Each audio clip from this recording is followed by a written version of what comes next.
Rio, Stewart said Rashford's a world-class player. Is he? No, he's not. He's world-class potential. I don't think he's a world-class player. He's not proved it for long enough. I think world-class, you get to a level and you sustain that over a period of time. At the moment, he kind of comes in flurries. He has moments where you go, oh my, he takes your breath away. He does things that not many people on the planet can do, and he's great. Jimmy Carragher said more local lads at United should take more responsibility. Local lads, do you agree with that?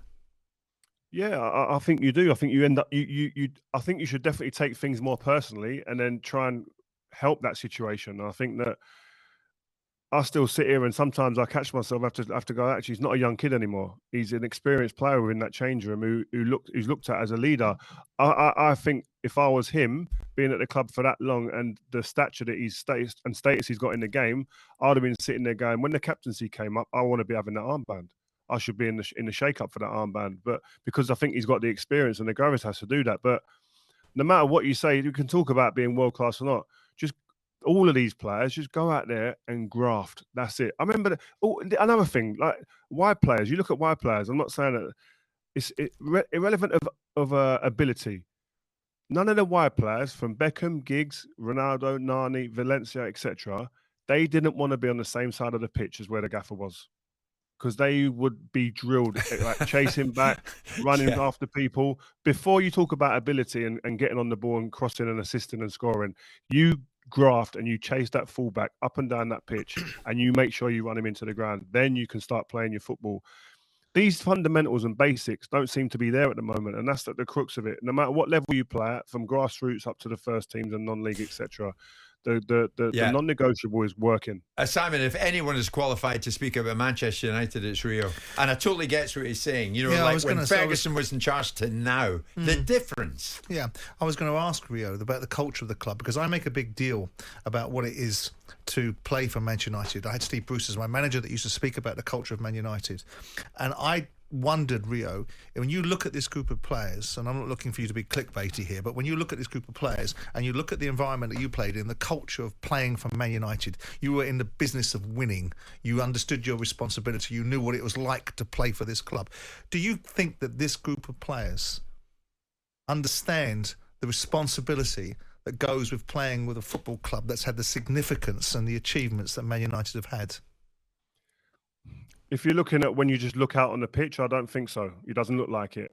I don't know how it behind the scenes, but what I would say is that it looks to me that there ain't enough honest and tough conversations being had between the players. And that was, I think, any successful side you talk about in any sport, in any business, you know what it's like. Them uncomfortable, tough conversations have to be had, whether it's an argument, whether it is that conversation in a meeting room where you're pulling people up. I don't think there's enough people in that changing room who are willing to go out on a limb and put someone's nose out of joint a little bit, put someone's hair out of place a little bit with a comment about performance, about body language, about the desire that you're showing on the pitch.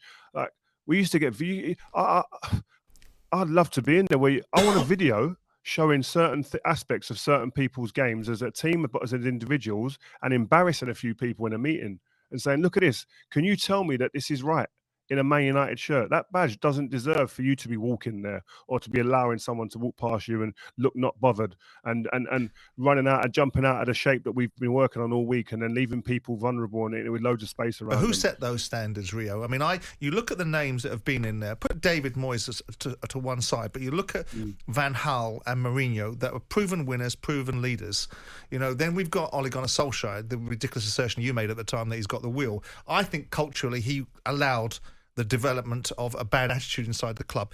But when you talk about the players taking responsibility and digging one another out, we talk about captains in your time.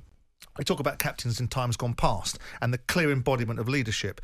A lot's made about Bruno Fernandes. Without you being dragged into a debate about whether you think he's captain or not, I'm going to ask you, do you think Fernandes is a good leader of Man United? Who else is there? That's the That's the biggest problem. I think you can say that he's either one that you fancy, you like, or you don't like, right? But then I look around.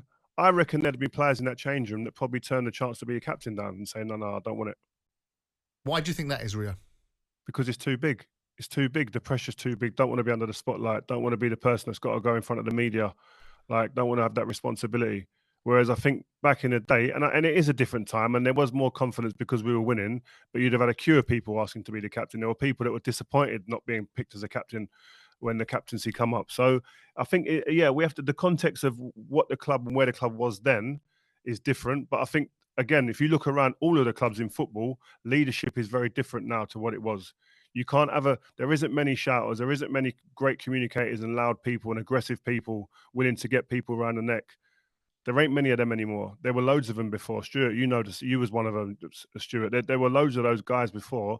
The way in which you lead now, the culture is very, very different. But at the same time, I don't think it matters in terms of uncomfortable conversations can be had in a different manner. Yeah. And they should be. Jim White and Simon Jordan.